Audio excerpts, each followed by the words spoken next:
মহাত্মা যেই শব্দটি ভারতীয় প্রত্যেকটি মানুষের অন্তরে অমর হয়ে রয়েছে, যার নাম শুনলে আমাদের চোখে ভেসে ওঠে মুক্তি, সত্য এবং অহিংসার দৃশ্য।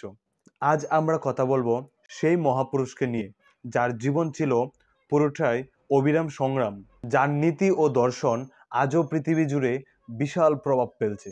তিনি ছিলেন মোহনদাস করমচাঁদ গান্ধী, যিনি শুধু ভারতের স্বাধীনতার পথ প্রদর্শক ছিলেন না, বরং মানবতার মুক্তির প্রতীক হয়ে উঠেছিলেন। 1869 সালের 2 অক্টোবর ভারতের এক ছোট উপকূলীয় শহর পোরবন্দরে জন্মগ্রহণ করেন মোহনদাস। ছোটবেলা থেকেই তিনি ছিলেন এক চিন্তাবিদ এবং সহজ সরল মানুষ। তবে কারো জানার আগেই তার জীবনে এমন কয়েকটি ঘটনা ঘটে যা তার অন্তরে খুবই গভীর প্রভাব ফেলে। 11 বছর বয়সে গান্ধীজির বিয়ে হয়, কিন্তু গান্ধীজি একদিন বুঝতে পারে যে পৃথিবী দেখার জন্য তার প্রস্তুতি আরো গভীর হতে হবে। তাই গান্ধীজি ইংল্যান্ডে আইন পড়ার জন্য যান, যেখানে তিনি শিখলেন শুধু আইন নয়, মানবতার নীতিও। এবং 1893 সালে গান্ধীজি দক্ষিণ আফ্রিকায় চলে যান, আর সেখানেই পৌঁছে তিনি এক ভিন্ন পৃথিবী আবিষ্কার করেন। তিনি প্রথম নিজেকে বর্ণবাদী অবিচারের শিকার হিসেবে অনুভব করেন, আর তার চোখে ভেসে ওঠে সেই ছবি যা তার জীবন বদলে দেয়। এই অভিজ্ঞতা ছিল গান্ধীজির কাছে এক অন্যরকম শিক্ষা, যা তাকে সশস্ত্র সংগ্রামের পথ থেকে অহিংসার পথে চলতে সাহায্য করে। আর গান্ধীজি এখানে শিখলেন শুধু নিজের অধিকার নয়, অন্যের অধিকারও সমানভাবে রক্ষিত হওয়া উচিত।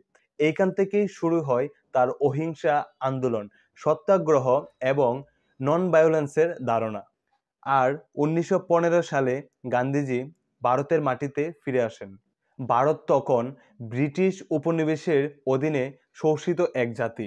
গান্ধীজি বুঝতে পারেন সময় এসেছে ভারতের মুক্তির জন্য বৃহৎ সংগ্রাম করার।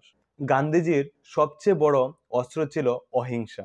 কোনো ধরনের সহিংসতা ছাড়া তিনি ব্রিটিশ শাসনকে চ্যালেঞ্জ করলেন। সত্যাগ্রহের আন্দোলনের সাড়া পেয়ে ভারতের লক্ষ লক্ষ জনগণ সেই আন্দোলনে যোগ দিল। গান্ধীজি বিশ্বাস করতেন আস্থা, সত্য ও প্রেম পুরো পৃথিবীকে বদলে দিতে পারে। তিনি সবসময় একটি কথা বলতেন, আর তা হলো, আপনি যেমন পৃথিবীর পরিবর্তন চান, সেই রকম পৃথিবী আপনার ভেতর আগে তৈরি করে নেন। গান্ধীজির অহিংসার দর্শন শুধু ভারতে নয়, পুরো পৃথিবীর মানুষকে অনুপ্রাণিত করেছিল। অহিংসা ছিল তার ধর্ম, আর তিনি ভালো করে জানতেন যে এই ধর্মের পথে চললে একদিন জয় নিশ্চিত। ব্রিটিশ শাসন তখন অস্থির হয়ে ওঠেন, কিন্তু গান্ধীজি জানতেন শক্তির পথ নয়, শান্তির পথেই সর্বশ্রেষ্ঠ। আর গান্ধীজির গুরুত্বপূর্ণ ভূমিকায় 1947 সালে ভারত স্বাধীনতা লাভ করেন। কিন্তু গান্ধীজির ভূমিকা কখনো ভুলে যাবার মতো নয়। তিনি জানতেন ভারতের স্বাধীনতা শুধু রাজনৈতিক ছিল না, এটি ভারতের জনগণের হৃদয়ের স্বাধীনতা ছিল। এবং গান্ধীজি মন প্রাণ দিয়ে বিশ্বাস করতেন, মানুষের মনে যদি শান্তি না থাকে তাহলে স্বাধীনতা অর্থহীন। এই স্বাধীনতা দিয়ে কি হবে?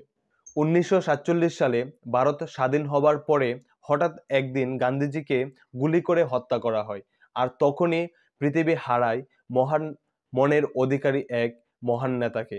মহাত্মা গান্ধী আজও বেঁচে আছেন আমাদের মধ্যেই। গান্ধীজির শান্তিপূর্ণ সংগ্রাম এবং সত্যের প্রতি অটল শ্রদ্ধা, মানবতার প্রতি ভালোবাসা পৃথিবীকে এক নতুন দৃষ্টিতে দেখতে শিখিয়েছেন।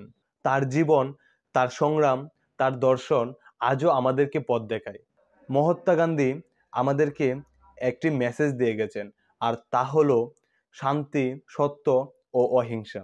প্রিয় দর্শক, আপনাদের সকলকে ধন্যবাদ। এই ভিডিওটি যদি ভালো লেগে থাকে তাহলে আমার চ্যানেলটি সাবস্ক্রাইব করে পাশে থাকুন।